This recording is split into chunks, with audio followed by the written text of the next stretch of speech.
¿Por qué? Está muerto, ¿no? Sí, pero esto no. Eddie movió la barbilla hacia el Buick. Aún estaba nerviosillo. El pseudocoche de mierda. ¿No notáis que está a punto de saltar? Algo noto, dijo George. Debe de ser la reacción de tener delante el... Señaló el ser muerto. Lo que sea. No, dijo Eddie. Lo que notas viene del puto Buick, no de la cosa muerta. Yo lo que creo es que respira. No sé qué es, pero respira. Hat, para mí que quedarse aquí es peligroso. Peligroso para todos. Exageras. Y un cojón. Respira. Al sacar el aire le ha salido disparado el bicho de la cabeza rosa, como cuando estornudas y te sale un moco. Ahora se está preparando para volver a chuparlo. En serio, que lo noto. Oye, dije, que solo quiero echar un último vistazo, ¿vale? Luego cojo la lona y la echo encima de... esto. Señalé con el pulgar lo que habíamos matado. Si hay que hacer algo más complicado, ya vendrán Tony y Curtis, que son los expertos, pero era imposible calmarle. Estaba poniéndose histérico. Mientras no haya vuelto a chuparlo el falso coche, hay que impedir que se acerquen con mala cara. Y ya os podéis imaginar y os podéis ir preparando para discutir. El sargento querrá entrar y Kurt aún más, pero no podemos permitirlo, porque... Sí, ya lo sé, dije. Notas que se está preparando para volver a chuparlo. Deberíamos ponerte un número 800 solo para ti, Eddie. Podrías hacerte millonario leyendo manos por teléfono. Sí, tú ríete. ¿Qué te crees, que Ennis Rafferty se está riendo donde esté? Yo te digo lo que sé, tanto si te gusta como si no. Como si no te gusta tampoco. Respira. Es lo que ha estado haciendo desde el principio. Esta vez, cuando vuelva a aspirar, será muy fuerte. ¿Sabes qué? Que George y yo te ayudaremos con la lona. Tapamos la cosa entre los tres y luego salimos juntos. Me pareció mala idea, aunque sin saber muy bien por qué. Eddie, que ya puedo solo. Te lo juro por Dios. Además, quiero hacerle un par de fotos al amigo E.T. antes de que se pudra y solo quede sopa de cangrejo. Ya basta, dijo George. Se le veía un poco verde. Perdona, salgo en menos que canta un gallo. Venga, tíos, ocupaos de vuestro detenido. Eddie miraba fijamente el Buick, con sus neumáticos de franja blanca, tan grandes y elegantes, y el maletero abierto, que hacía que la parte trasera pareciera las fauces de un caimán. «Odio este trasto», dijo. «Por 2 centavos...» George ya se encaminaba hacia la puerta y Eddie lo siguió dejando en el aire lo que haría por 2 centavos. No costaba mucho imaginárselo, la verdad. El olor del ser en putrefacción empeoraba por minutos y me acordé de la mascarilla Puff Pack que se había puesto Curtis al entrar a investigar la planta, que parecía un lirio. Me pareció que aún estaba en la barraca. También quedaba como mínimo una cámara Polaroid, al menos la última vez que había mirado yo.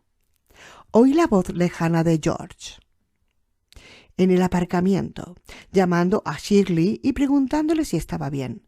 Ella contestó que sí. Un segundo o dos después, Eddie Jacobois exclamó: «¡Mierda!», a pleno pulmón y con voz de cabreado. Deduje que su prisionero, que debía de ir flipado y encima se había roto la nariz, había vomitado en el asiento trasero de la unidad 6. ¿Y qué? Hay cosas bastante peores que un detenido te ponga el coche perdido.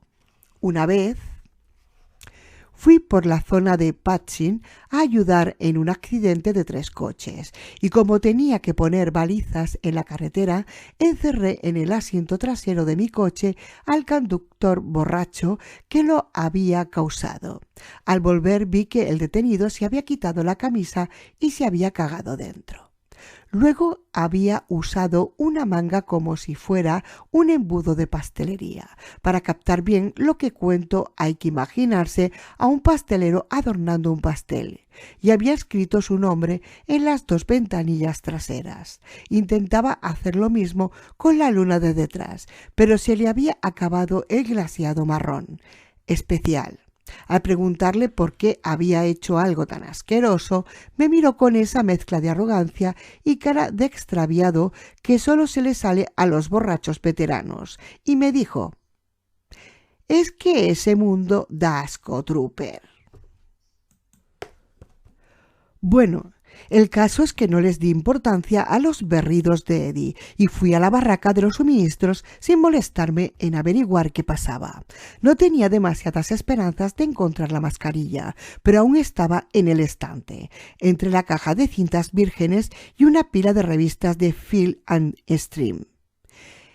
Es más, algún amante del orden la había protegido del polvo metiéndole en una bolsa de plástico de las pruebas. Al bajarla me acordé de la cara de pirado de Kurt el primer día de llevarla, junto con una bata de babero de plástico, una gorra azul de baño y botas rojas de goma. Yo le había dicho: «¡Qué guapo estás! Saluda a tus rendidos fans». Me puse la mascarilla tapándome la boca y la nariz, casi seguro de que lo que saliese sería irrespirable, pero no, era aire, más pasado que un pan de una semana, pero sin moho. No sé si me explico. Mejor que la peste a col y el agua de mar del cobertizo, seguro. Cogí la Polaroid vieja del clavo donde colgaba la correa. Luego salí de la barraca y me parece, también puede que me lo invente, soy el primero en reconocerlo, que vi movimiento en la zona del cobertizo, que no había sido porque era donde miraba yo, y la sensación era como cuando te parece ver algo con el rabillo del ojo. En el campo de atrás, entre las hierbas altas, debí de pensar que era Mr. Dillon rondando por el suelo para quitarse el olor de la cosa. Pues no. Para entonces Mr. Dillon no estaba para rodar ni para nada. Para entonces estaba ocupado muriéndose, el pobre. Qué pena. Volví a entrar en el cobertizo respirando por la mascarilla y aunque antes no había notado lo que decía Eddie, esta vez estaba clarísimo. Era como si haber salido un rato me hubiera refrescado y me hubiera vuelto más receptivo. No es que el Buick estuviera disparando relámpagos violetas ni que brillara o zumbara, porque se estaba tan quieto como antes, pero se le notaba una animación imposible de pasar por alto. Era la sensación de tener algo casi tocándote la piel, como una brisa muy suave soplándote en el vello de los brazos. Entonces pensé, es una locura, pero pensé, ¿y si el Buick solo es otra versión de lo que llevo puesto yo en la cara? ¿Y si solo es una mascarilla de puff pack? ¿Y si la cosa que lo lleva ha respirado hacia afuera y ahora se le ha parado el pecho, pero dentro de 1 o 2 segundos renace? Hasta con el puff pack puesto me hacía llorar el olor del ser muerto. Brian Cole y Jackie O'Hara, que en esa época eran 2 de los mejores manitas de la plantilla, habían instalado el año anterior un ventilador. Al pasar al lado lo encendí. A la tercera foto la máquina se quedó sin carrete, ni siquiera había comprobado que hubiera película. ¡Qué idiota! Me metí las fotos en el bolsillo trasero, dejé la cámara en el suelo y fui a buscar la lona. Justo al agacharme y levantarla me di cuenta de que había cogido la cámara, pero que al salir de la barraca había visto el rollo de cuerda amarilla y no me lo había llevado. Debería haberlo cogido y haberme enganchado el nudo corredizo en la cintura y haber atado la otra punta al gancho grande que había clavado Curtis, a la izquierda de la puerta lateral del cobertizo B, exclusivamente para ese fin. No se me había ocurrido. La cuerda era demasiado amarilla para no verla, pero yo había pasado de largo. Qué curioso, ¿verdad? Ahora estaba donde no tenía ningún sentido entrar solo y sin embargo estaba solo y sin cuerda de seguridad. Puede que hubiera pasado de largo con influencia de algo. Había un extraterrestre muerto en el suelo y el aire estaba cargado de una sensación espeluznante y viva de algo concentrándose. Se me ocurrió, creo, que si desaparecía, mi mujer y la hermana de Ennis Rafferty podrían hacer causa común. Es posible que me riera. No me acuerdo bien, pero sí de algo que me hizo gracia. Puede que lo absurdo de la situación en general. La cosa que habíamos matado se había puesto completamente blanca y soltaba una humareda como de hielo seco. Los ojos de la parte cortada aún parecían mirarme, aunque ya habían empezado a derretirse. Fue la ocasión de mi vida en que he pasado más miedo. El típico miedo de estar en una situación donde puedes morirte de verdad y saberlo. La sensación de que había algo a punto de respirar, de aspirar, era tan fuerte que me hacía cosquillas en la piel. Ahora bien, también sonreía y mucho. No llegaba a reírme, pero casi. Tenía una sensación de comicidad. Tiré la lona encima del amigo E.T. y empecé a salir del cobertizo de espaldas. Ni siquiera me acordaba de la Polaroid. La había dejado en el suelo. Faltándome poco para llegar a la puerta, miré el Buick y alguna fuerza me atrajo hacia él. ¿Estoy seguro de que fuera suya la del Buick? La verdad es que no. Quizás solo fuera la fascinación que ejercen en nosotros las cosas mortales. El borde y la caída, la manera de mirarnos, la boca de un arma al orientarla de tal y cual manera. Cuando es tarde y duerme todo el mundo en la casa, hasta la punta de un cuchillo empieza a verse de otra manera. Todo esto que digo era a nivel inconsciente, al mismo nivel donde acababa de decidir que no podía salir y dejar el Buick con el maletero abierto. Parecía demasiado, no sé, como demasiado a punto de respirar o de morder. Algo por el estilo. Yo aún sonreía, hasta puede que me riera un poco. Di 8 pasos, o quizá una docena. Sí, imagino que pudieron llegar a la docena. Me decía que mis actos no tenían nada de imprudentes, que Eddie J. era un cagado y confundía sensaciones con hechos. Acerqué la mano a la tapa del maletero. Mi intención era cerrarla y salir pitando. Al menos eso dije, pero luego miré dentro y solté una de esas palabras de cuando se está sorprendido. No recuerdo cuál. Anda. O ¡ay, carajo! Porque dentro había algo en la moqueta marrón del maletero. Parecía una radio de transistores de finales de los 50 o de los 60, hasta que se veía la punta brillante de algo que podía ser una antena. Metí la mano y cogí el aparatejo. Aparte de cogerlo, me dio risa. Tenía la sensación de estar soñando o colgado de alguna cosa química, y todo con la sensación constante de que se acercaba y estaba a punto de pillarme. No sabía si a Ennis le había pillado igual que como estaba a punto de pillarme a mí, pero imaginé que sí, y me dio igual. Estaba plantado delante del maletero sin cuerda ni nadie para sacarme de allí, y había algo a punto de arrastrarme hacia adentro, de chuparme como humo de cigarrillo, pero me importaba un carajo. Lo único que me importaba era lo que había encontrado en el maletero. Podía ser tanto alguna clase de dispositivo de comunicación, que era de lo que tenía pinta, como cualquier otra cosa, donde el monstruo guardaba los medicamentos, algún tipo de instrumento musical o puede que hasta un arma. El tamaño era de paquete de cigarrillos, pero pesaba mucho más. También pesaba más que un transistor o un Wallman. No tenía diales, botones ni interruptores. El material no tenía aspecto ni tacto de metal o de plástico. Tenía una textura de grano fino que, sin ser del todo repelente, era orgánica, como piel de vaca curtida. Toqué la varilla que sobresalía y se metió en un agujero de la parte de encima. Toqué el agujero y volvió a salir la varilla. Volví a tocarla y esta vez no pasó nada, ni entonces ni nunca.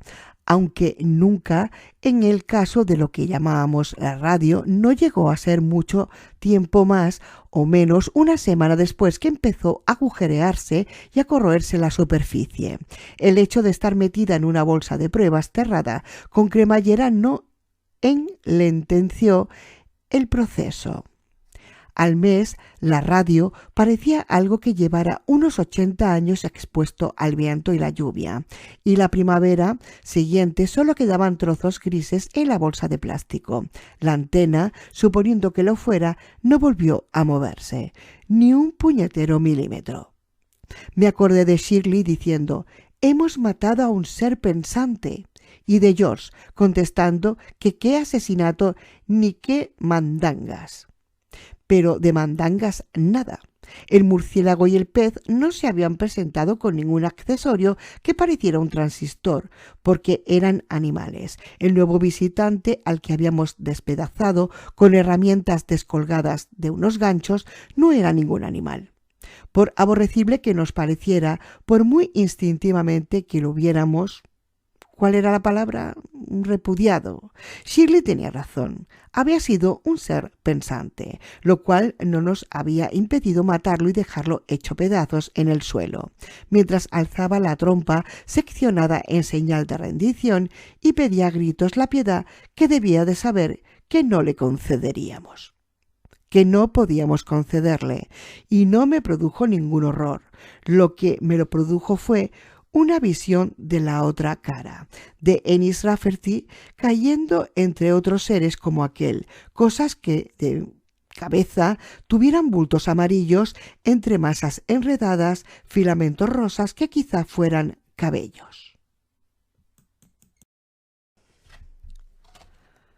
Le vi muriéndose entre golpes de trompas llenas de ácido y de garras curvadas, intentando pedir piedad a gritos y asfixiándose con un aire que casi no podía respirar. Al tenerle muerto delante, muerto y empezando ya a pudrirse, ¿le había desenfundado alguno la pistola? ¿Se había quedado mirándola debajo de otro cielo de color inimaginable? ¿Tan perplejos como yo por la radio?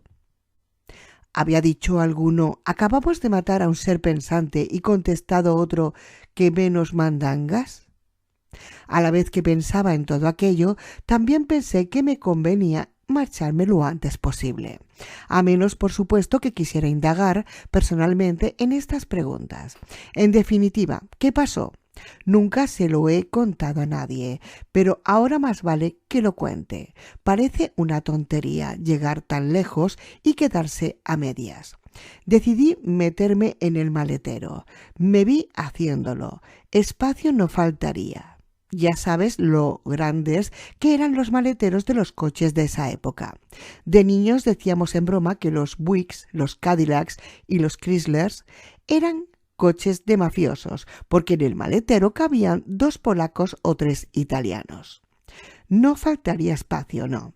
El amigo Hadi, Roger, iba a entrar, echarse de lado, levantar los brazos y cerrar el maletero, suavemente, para que hiciera un clic lo más suave posible. Luego se quedaría a oscuras respirando el aire enrarecido de las mascarillas y con la radio en el pecho. En la bombona, que era pequeña, quedaría poco aire, pero sería suficiente. El amigo Hadi se quedaría acurrucado, con la sonrisa en la cara, y luego, en poco tiempo, pasaría algo interesante. Todo esto hace años que no lo pienso, solo en esos sueños que al despertarme no te dejan ningún recuerdo. Los que sabes que han sido pesadillas solo porque te late deprisa el corazón. Tienes la boca seca y la lengua te sabe como a fusible quemado. La última vez que me acordé conscientemente de estar de pie delante del maletero del Buick Roadmaster fue al enterarme de que George Morgan se había suicidado. Le imaginé en su garaje sentado en el suelo y puede que escuchando jugar a béisbol a los críos en el campo iluminado de McClure, a la vuelta de la esquina. Luego le imaginé con la lata de cerveza vacía, levantando la pistola y mirándola. Entonces ya habíamos cambiado a la Beretta, pero George se mantenía fiel a su Ruger. Decía que se le amoldaba bien a la mano. Le imaginé cambiándola de ángulo y mirando el agujero del ojo.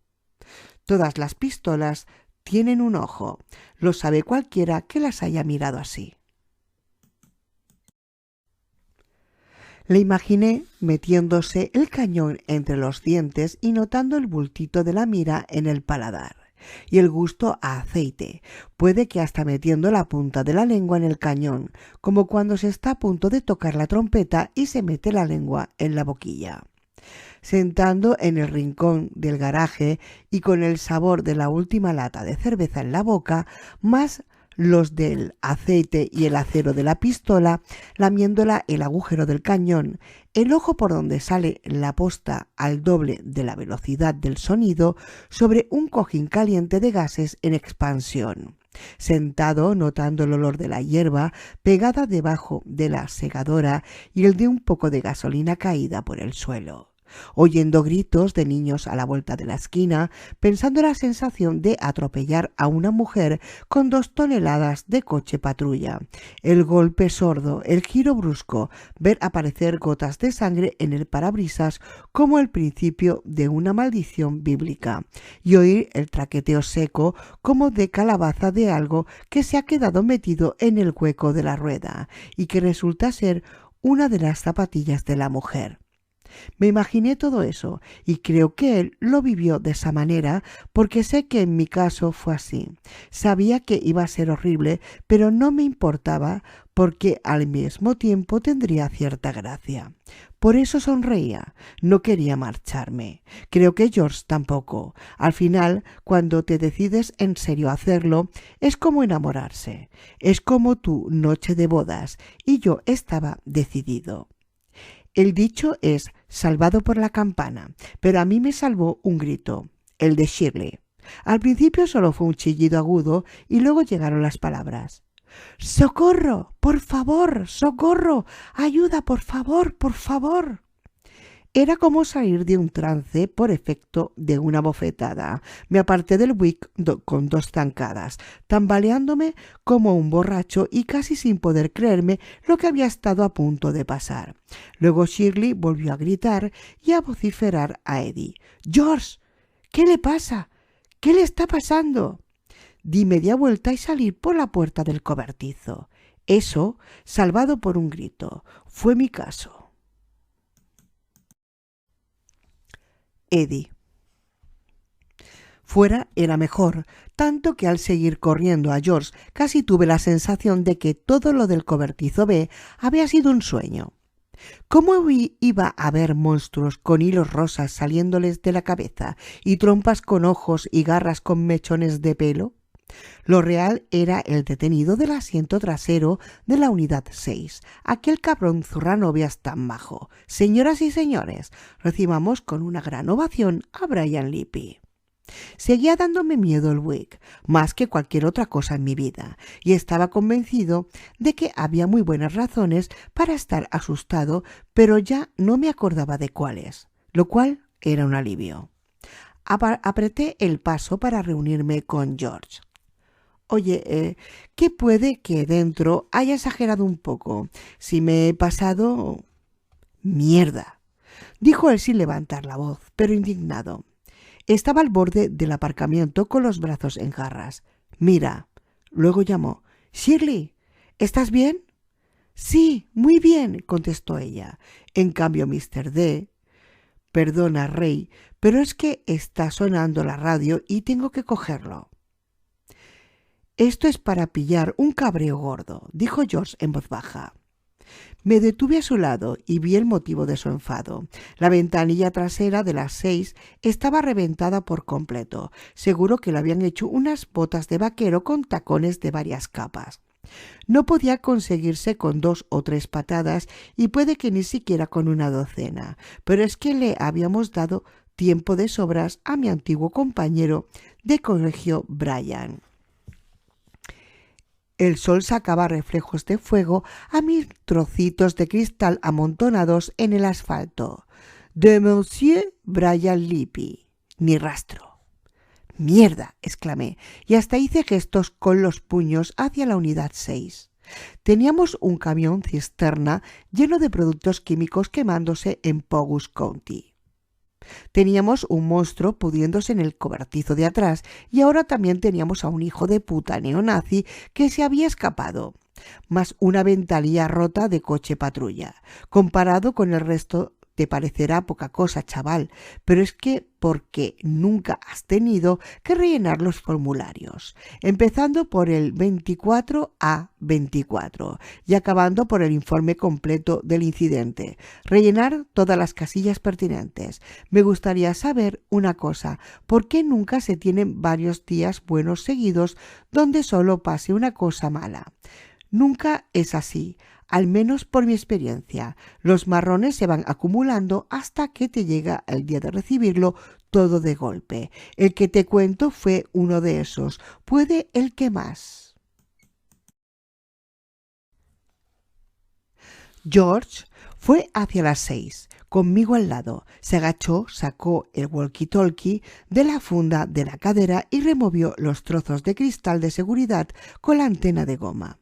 Luego recogió algo. Era el pendiente crucifijo de nuestro amigo.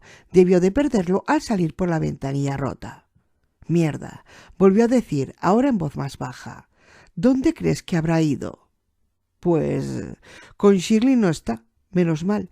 Puede haber bajado por la carretera, subido por la carretera, cruzado la carretera o cruzado el campo de atrás y haberse metido en el bosque. Elige la opción que prefieras». Se levantó y miró el asiento de atrás vacío. «Eddie, esto puede ser grave. Podría ser una cagada monumental. ¿Te das cuenta, no?» Perder un detenido nunca era buena noticia, pero Brian Lippi no era precisamente John Dillinger. Y así lo dije. George sacudió la cabeza como si no lo hubiera entendido. «No sabemos qué ha visto, ¿verdad? ¿Eh?» «Puede que nada», prosiguió mientras pasaba el zapato por los cristales rotos. Los trocitos chirriaron entre sí. Algunos tenían gotitas de sangre. «Puede que se las haya pirado en dirección contraria al cobertizo. Claro que eso sería ir hacia la carretera y por muy flipado que vaya, dudo que le interesara ir por ese camino. No fuera a sorprenderle algún poli de regreso al cuartel y al ver a un tío con sangre y trozos de cristal en el pelo, volver a detenerle». Yo tenía un día lento, lo reconozco. O eso o es que aún me duraba el shock. «No veo por dónde». George tenía la cabeza inclinada y los brazos cruzados en el pecho. Seguía arrastrándose al pie por los cristales y removiéndolos como si fuera un guiso. Yo de él habría ido por el campo de atrás. Habría intentado llegar a la carretera cortando por el bosque. Puede que hubiera aprovechado para lavarme en uno de los arroyos y luego habría hecho autostop. Pero imagínate que al escaparme algo me llama la atención. Imagínate que oigo gritos y golpes en el cobertizo. «Ah», dije. «Ah, ya. Dios mío, ¿lo dices en serio? ¿Crees que puede haberse parado a mirar qué hacíamos dentro?» «No, ¿verdad?» «Supongo que no, pero posible es. La curiosidad es poderosa». Me recordó lo que decía Kurt tan a menudo sobre el gato y la curiosidad. «Vale, pero ¿a ese tío quién se lo va a creer? Si llega a salir en el American», dijo George, cari acontecido, «podría creérselo la hermana de Ennis, que ya sería un primer paso, ¿no?» «Mierda», dije, me lo pensé. Más vale que Shirley dé la alerta general para cazar a Brian Lippi. Primero que se arregle un poco el follón de Pottville. Luego, cuando llegue el sargento, se lo contamos todo, incluido lo que puede haber visto Lippy, y le enseñamos lo que queda en el cobertizo B. Si Hadi ha hecho alguna foto más o menos correcta... Volvió la cabeza. Oye, ¿dónde está Hadi? Ya tendría que haber salido. Espero que... Con la frase en ese punto empezaron los gritos de Shirley. ¡Socorro! ¡Por favor, socorro! ¡Ayuda, por favor! ¡Por favor! Antes de que tuviéramos tiempo de dar un paso hacia el cuartel, Mr. Dillon salió por el agujero que había hecho previamente en la puerta mosquitero y tenía la cabeza inclinada. Le salía humo del pelo y de la cabeza, parecía que también, aunque al principio no supe ver su procedencia. Mi primera impresión fue que le salía por todas partes. Apoyó las patas delanteras en el primero de los 3 escalones que bajaban de la puerta hacia el aparcamiento. Luego perdió el equilibrio y cayó de lado. Al caerse torció la cabeza varias veces de manera convulsiva, un movimiento como de actor de cine mudo. Vi salirle 2 columnas gemelas de humo por las ventanas de la nariz y me recordó a la pasajera de la camioneta de Lippy, al humo del cigarrillo subiendo como una cinta y desapareciendo antes de llegar al techo. A Mr. D le salía más humo por los ojos que se le habían puesto muy raros, blancos y como arrugados. Vomitó un chorro de sangre humeante, tejidos medio disueltos y cosas blancas triangulares. Después de un rato me di cuenta de que eran sus dientes. Pobrecito, tú, qué lástima del perrillo. Qué pena. Shirley. La radio estaba saturada de mensajes, pero ninguno dirigido a la base. Lógico, porque toda la acción estaba o en el colegio de Pottville o de camino hacia él. Me enteré de que al menos George Stankowski ya había alejado a los niños del humo. Los voluntarios de Pottville, con la ayuda de coches de bomberos de Starley Country, controlaban la hierba incendiada alrededor del colegio. Era verdad que el desencadenante de esos incendios había sido combustible en llamas, no algún producto químico inflamable. Lo del camión cisterna estaba confirmado que era cloro líquido. No dejaba de ser grave, pero mucho menos de lo que podría haber sido. George me llamó desde fuera para saber si estaba bien. Me pareció un gesto muy amable y contesté que sí. Un par de segundos después, Eddie soltó una palabra malsonante en voz muy alta. Mientras pasaba todo eso, me notaba rara, como si no fuera yo, sino alguien que hacía lo de cada día, la rutina cotidiana, después de haber vivido un cambio muy grande. Mr. D estaba en la puerta del despacho de comunicaciones con la cabeza inclinada y gimiendo. Pobrecito. Supuse que le dolían las zonas quemadas. Tenía más quemaduras puntuales a ambos lados del morro. Me dije que cuando volvieran las aguas a su cauce, alguien debía llevarlo al veterinario. El candidato más lógico era Orville Garrett. Habría que inventarse algún cuento, seguramente chino, sobre la causa de las quemaduras. ¿Qué, machote, quieres agua?, pregunté. Seguro que sí. Soltó otro gañido agudo, como queriendo decir que el agua era muy buena idea. Fui a la cocinita, cogí su cuenco y lo llené en el fregadero. Le oía detrás haciendo clic-clic por el linóleo, pero no me volví hasta tener lleno el cuenco. «Toma tú». A media frase me fijé en Mr. D. Se me cayó el cuenco al suelo y me salpiqué los tobillos. Le temblaba todo el cuerpo, no como si fuera frío, sino como si le estuvieran aplicando electricidad, y le salía espuma por los 2 lados de la boca. Tiene la rabia, pensé. No sé qué tendría aquella cosa, pero le ha contagiado la rabia. Pero D no parecía rabioso, solo confuso y pasándolo mal. Sus ojos parecían suplicarme que solucionara el problema. Yo era la humana, la que mandaba y tenía que arreglarlo. D dije. Apoyé una rodilla en el suelo y le puse una mano delante. Ya sé que parece una tontería y peligrosa, pero en ese momento pensé que era lo que tenía que hacer. ¿Qué pasa, De? ¿Qué te pasa, pobrecillo? Se acercó, pero muy lentamente, quejándose y temblándole a cada paso. Cuando estuvo cerca vi algo espantoso. Le salían hilillos de humo por los orificios del morro que parecían perdigonazos. También salían por las partes quemadas del pelaje y por las comisuras de los ojos que empezaban a aclarársele como si se empañaran por dentro. Estiré el brazo y le toqué la cabeza por arriba. Cuando noté lo caliente que estaba, solté un gritito y aparté la mano como cuando tocas un fuego de la encimera creyendo que está apagado y resulta que no. Mr. D hizo como si fuera a morderme, pero no creo que fuese en serio. Es que no se le ocurría nada más que hacer. Luego dio media vuelta y salió de la cocina con dificultad. Yo me levanté y por un momento todo me dio vueltas. Creo que si no llego a cogerme del mármol me habría caído. Después le seguí. Tampoco caminaba yo muy fina, diciendo: «D, vuelve, cariñín». D había cruzado media sala. Se volvió una vez para mirarme hacia donde oía mi voz y vi humo saliéndole por la boca y la nariz y por las orejas también. Se lo contrajo en la boca y durante unos segundos pareció querer enseñarme los dientes con esas sonrisas que tienen los perros cuando están contentos. Luego vomitó. Casi todo lo que salió no era comida, eran sus tripas y soltaba humo.